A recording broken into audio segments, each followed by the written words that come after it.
30 दिसंबर का दिन झारखंड में जेएसएससी सीजीएल अभ्यर्थियों को नियुक्ति पत्र दिए जाने का दिन है।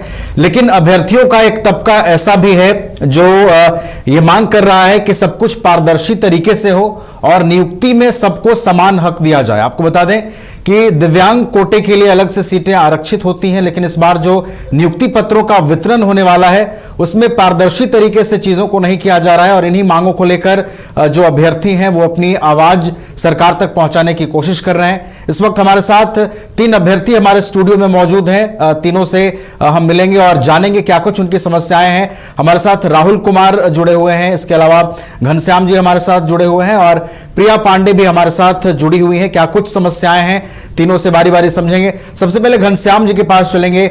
घनश्याम जी, देखिए, नियुक्ति पत्र का वक्त अब बेहद करीब आ गया है। 30 दिसंबर को मुख्यमंत्री हेमंत सोरेन नियुक्ति पत्र बांटेंगे जेएसएससी के अभ्यर्थियों को। आप लोगों की मांगे क्या हैं? आप लोग ये कह रहे हैं कि दिव्यांग कोटा जो होता है और जो आरपीडब्ल्यू का जो प्रावधान है उसके तहत जिस तरीके से दिव्यांगों को उनका हक और उनका अधिकार मिलना चाहिए वो प्रक्रिया पूरी नहीं की गई है, उसमें पारदर्शिता नहीं है। क्या मांगे हैं आपकी? धन्यवाद सर, आपको चैनल के माध्यम से देना चाहेंगे कि सरकार को बोलना चाहेंगे सर, देखिए आपने नियुक्ति पत्र बांट रहे हैं, बहुत अच्छे हैं और बहुत मैं भी खुश होता हूं कि हमारे झारखंड में आप जब से सरकार में आए तब से नियुक्ति पत्र बांट रहे हैं। बट सर, जो हमारे आरपीडब्ल्यू 1 2016 का है सर, आप उसको एक बार पालन करते हुए सर, जो दिव्यांगों का आरक्षित सीटें होती है उस पे सर आप पारदर्शिता से आप नियुक्ति दे। क्योंकि सर देखो, हम लोग जो सर एक अति पिछड़ा वर्ग जो होते हैं उस समाज से आते हैं सर, और हम लोग की इतना पढ़े लिखे होने के बावजूद भी आज मैं रोड पर घूम रहा हूँ सर।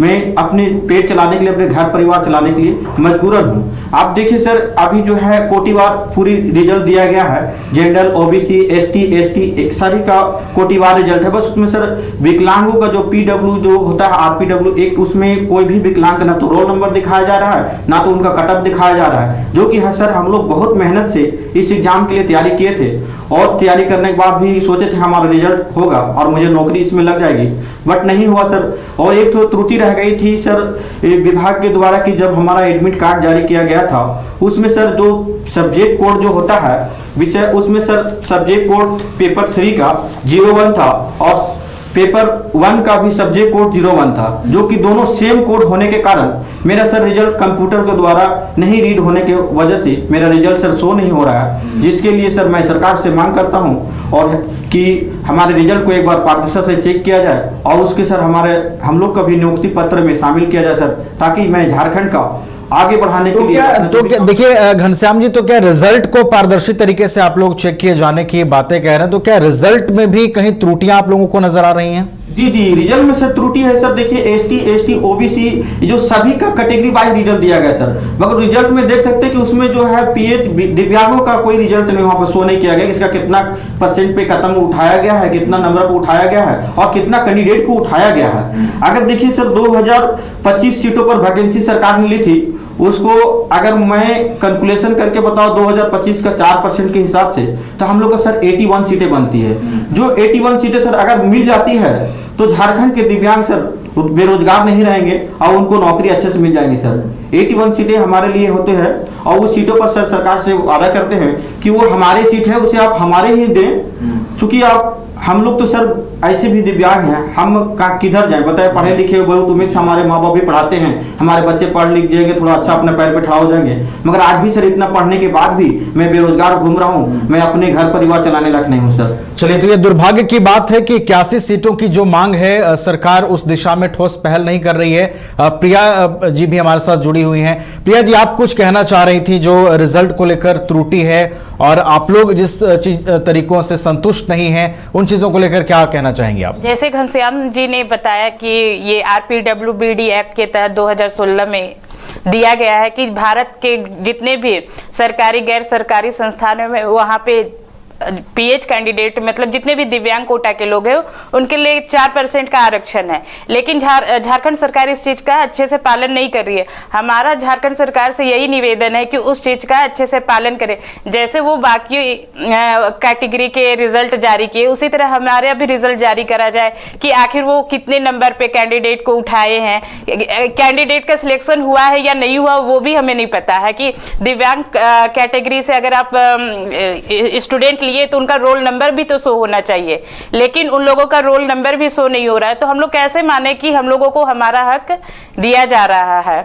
तो हम लोगों को तो ये सीधे तौर पे लग रहा है कि दिव्यांगों का हक छीना जा रहा है झारखंड सरकार के द्वारा। चलिए, तो दिव्यांगों का हक छीना जा रहा है। राहुल कुमार महतो जी भी हमारे साथ जुड़े हुए हैं। राहुल जी, आप इस पूरे मामले को किस तरीके से देख रहे हैं?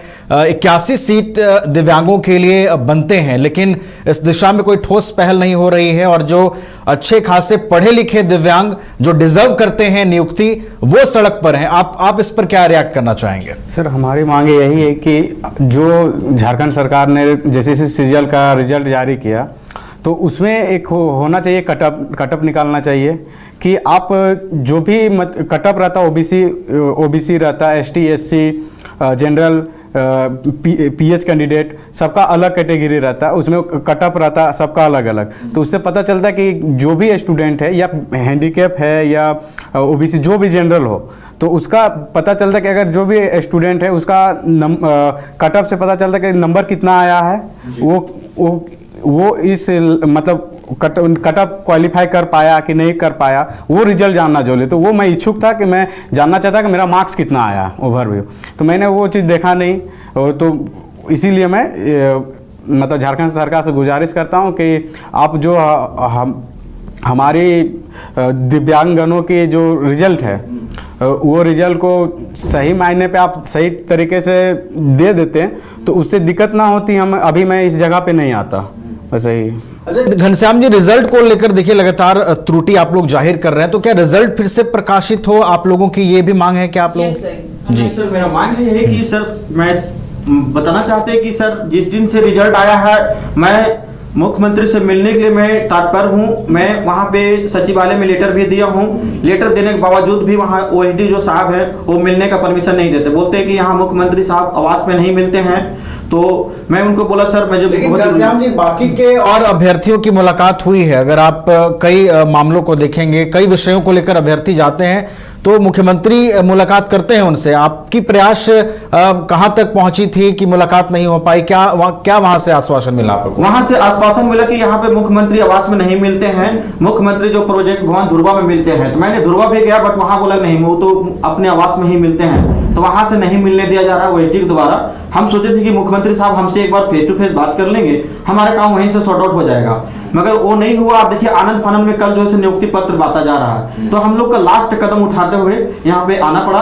और मैं सोच रहा, मैं सर से झारखंड सरकार से बोलना चाहते हैं, सर हमारे एक बार आप हमारे जो विषय को गंभीरता से लेते हुए दोबारा हम लोग को पारदर्शी हम लोग का रिजल्ट प्रकाशित करें, हम लोग का सर भी नियुक्ति पत्र दे, ताकि हम लोग भी आपके साथ झारखंड की सेवा दे सके सर। अच्छा प्रिया जी, ये जो तमाम चीजें सामने आई हैं और आप लोगों की जो समस्याएं हैं, जो त्रुटियां आप लोग जाहिर कर रही हैं, क्या इन समस्याओं को लेकर कोई अब तक ठोस पहल का आश्वासन दिया गया है? और कहां-कहां आप अपनी बातें लेकर गई हैं कि हमारे लिए कोई सकारात्मक पहल सरकार कर दे या फिर इस तरीके से चीजें होनी चाहिए? सर अभी तक तो इस जो हम लोग अपनी बातें रख रहे हैं उस चीज का अभी तक कोई भी ठोस पहल करने की शुरुआत नहीं की गई है। आप लोग अपनी मांगों को हम लोग अभी तक मुख्यमंत्री आवास जा चुके हैं, प्रोजेक्ट भवन जा चुके हैं, लेकिन हम लोगों को बार बार वहां से वापस कर दिया जा रहा है कि मुख्यमंत्री जी अभी उपस्थित नहीं है। मतलब बहुत सारे बहाने बना के हम लोगों को वहां से भगा दिया जा रहा है। तो ये भी जाहिर होता है प्रिया जी कि ये एक इंडिकेशन है कि सरकार ने जो मंशा अपनी जाहिर कर दी है कि हम कल नियुक्तियां बांटेंगे और आपके मांगों को लगातार अनसुना किया जा रहा है, तो चीजें स्पष्ट होती हैं कि आप लोगों पर उस तरीके से ध्यान नहीं दिया जा रहा है। सर जैसे पहले जो रिजल्ट जारी की गई थी उसमें 1932 अभ्यर्थियों का रिजल्ट जारी किया गया था, फिर अचानक से 2 दिन पहले ये रिजल्ट 2015 सीट का रिजल्ट आ गया। तो आखिर वो रिजल्ट कैसे बढ़ा? अगर आप दिव्यांगों को उसमें आरक्षण नहीं दे रहे हैं, दिव्यांगों को सीट नहीं दे रहे हैं, तो आखिर 1932 से 2025 जो सीट हुआ वो किस बिहाफ पे आप बढ़ाए हैं? वो तो आप पारदर्शिता के साथ दिखाएंगे ना। और ये सिर्फ मतलब जैसे सीजीएल की बात नहीं है, और भी बहुत सारे विज्ञापन हैं जिसमें हम लोगों को किसी भी तरह का आरक्षण नहीं दिया जा रहा है। अच्छा घनश्याम जी से ये समझते हैं कि ये देखिए 2025 में पदों के हिसाब से 4% आप लोगों का उसमें शेयर बनता है, जिसमें 81 नियुक्तियां होनी है। तो अभी कितनी नियुक्तियां हो रही हैं इस बार जो नियुक्ति पत्र दिया जा रहा है? इसमें सर मैं जहां तक मैं पूरा वेरीफाई करने के बाद आंकड़ा लगा रहा हूं कि 10 से ज्यादा कैंडिडेट नहीं होंगे। जी 10 से नीचे यानी नहीं कि एक बहुत बड़ा अंतर है। हाँ, एक बहुत बड़ा अंतर है जी। जी इसको सर इसीलिए मैं बोल रहा हूँ कि झारखंड सरकार से और जो जेएसएससी विभाग है उनसे मैं बोला जाए, एक बार पारदर्शी सर आप उसको आप सर जैसे ऑट करते हैं रिजल्ट ऑट के हमें दिखा दीजिए कि मैं इतना ये नाम का इतना रोल नंबर का मैं 81 सीटें मैं दिया हूँ। अगर कम भी है तो सीटें पता है हमारा सीटें रिक्त होना चाहिए और उस सीटें पर अभिलंब जो भी आपके द्वारा जो भी होगा, या तो आप इसको अगला नोटिफिकेशन निकाल के तुरंत वैकेंसी को फुलफिल कर सकते हैं, या तो आप इसी एग्जाम को दोबारा री कैंडिडेट को उसको वेरीफाई करके और उसको रिजल्ट दे करके आप दोबारा ज्वाइनिंग करवा सकते हैं। अच्छा राहुल जी, आप ये बताइए कि देखिए लगातार आप लोगों की समस्याओं से तो हम अवगत हो ही रहे हैं, क्या जेएसएससी कार्यालय कभी आप पहुंचे हैं? क्या वहां कोई अधिकारियों से या किसी से मुलाकात हुई जिसके बाद आप लोगों को ऐसा लगा हो कि हाँ बात अब बन सकती है या कुछ वैसी पहल की जा सकती है? नहीं, हम अभी तक तो हम लोग जेएसएससी कार्यालय तक नहीं पहुंचे हैं। हम लोगों ने सीएम आवास गए थे। हम लोग सीएम आवास में हम लोग अपना जो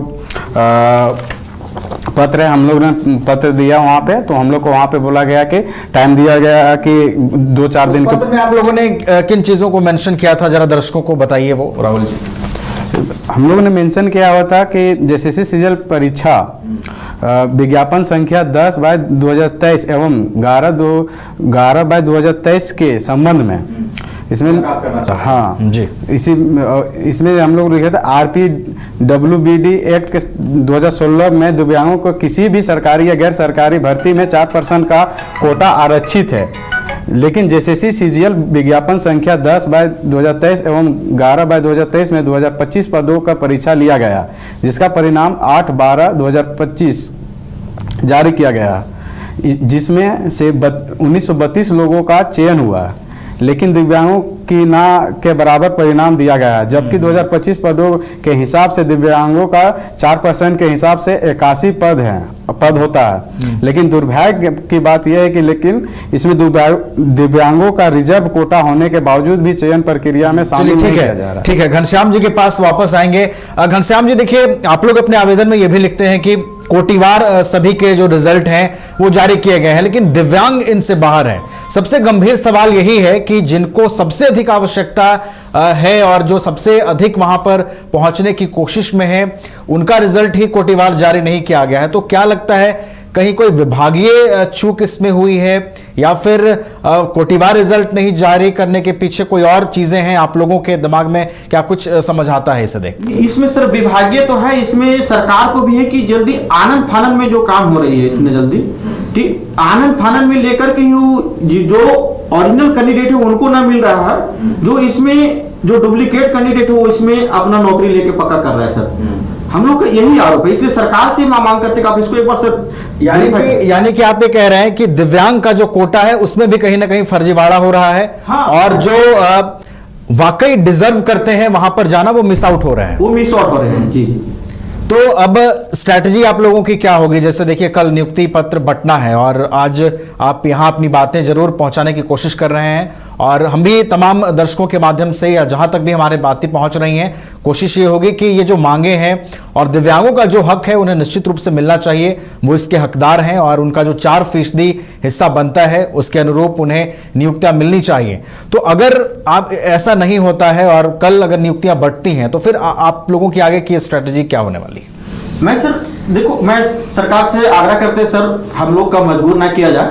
हम लोग को जो है एक बार पारदर्शी आप देखिए तो पारदर्शी चेक कर लीजिए, जो भी हम लोग का हक बनता है उसको आप देने का काम करें। और विभाग से भी बोलते हैं कि आप जो है हमारे ऊपर जो भी रिजल्ट में कहा अगर त्रुटि रह गई है उसको वेरीफाई करते हुए दोबारा रिजल्ट जारी करें। और दूसरी बात, अगर इसमें नहीं सुनवाई होता तो आगे का सर हम लोग का रास्ता खुला हुआ है, और आगे मैं और नहीं बोलना चाहते हैं, मगर सरकार से उम्मीद करते हैं कि हमारे पास हम लोग का काम इतना ही में हो जाएगा। अच्छा, कहां से आप लोगों को उम्मीद अभी भी है घनश्याम जी की चीजें सकारात्मक दिशा में हो सकती हैं, या अगर जो आपकी मांगे हैं उस पर अगर ध्यान दे दिया जाए तो हमारा कल्याण हो सकता है? कहां से उम्मीद है? जी हमारा सर उम्मीद तो सर बस हमारा सीएम साहब ही हैं, इनको ऊपर उम्मीद अगर जरा सा भी 2% भी 2 मिनट की समय निकाल के अगर उस पर ध्यान देते हैं तो हम लोग का काम 100% हो जाएगा, और हम लोग को कहीं जाने की इसमें कोई जरूरत नहीं है। इसलिए सीएम सर से आग्रह करते कि आप हम लोग का एक बार बात हो गया तो सुन लें, या तो फिर हम लोग का कहीं मिलने का समय बनाए, ओएडी साहब को बोले कि उनको परमिशन दें कि भाई बुलाया जाए, हम लोग मिल के फेस टू फेस अपना जो पेपर है उनको सबमिट करते हैं सर को, वो अपने द्वारा जांच पड़ताल करके जो भी होता है विभाग के द्वारा अपना वो रिजल्ट प्रकाशित करें जो भी त्रुटि रह गई है। चलिए, तो अब देखना है कि जो त्रुटियां हैं और जिस तरीके से रिजल्ट फिर से प्रकाशित करने की मांग है उस पर क्या कुछ पहल होती है। लेकिन झारखंड का यह दुर्भाग्य है, हम लगातार आपको तस्वीरें दिखाते हैं सड़कों की, आंदोलनों की, जहां पर अभ्यर्थी या तो लाठियां खाते हैं या तो सड़कों पर बैठे हुए नजर आते हैं और उनकी एक ही मांग होती है कि हमारे साथ न्याय हो जाए, चाहे वो जेएसएससी सीजीएल के अभ्यर्थी हो या पेपर लीक की चपेट में आए अभ्यर्थी हो, सभी की ये मांगे होती हैं कि उनके साथ न्याय हो जाए। और दिव्यांग अभ्यर्थी भी इसी उम्मीद के साथ सरकार से गुहार लगा रहे हैं। देखना है उनकी मांगों पर कब तक पहल की जाती है और क्या कोई ठोस पहल होती है जिससे उनका कल्याण हो सकता है। बहुत बहुत धन्यवाद घनश्याम जी आपका हमारे साथ जुड़ने के लिए। प्रिया पांडे जी बहुत बहुत आपका बहुत धन्यवाद हमारे साथ जुड़ने के लिए। राहुल जी आपका भी बहुत बहुत धन्यवाद हमारे साथ जुड़ने के लिए।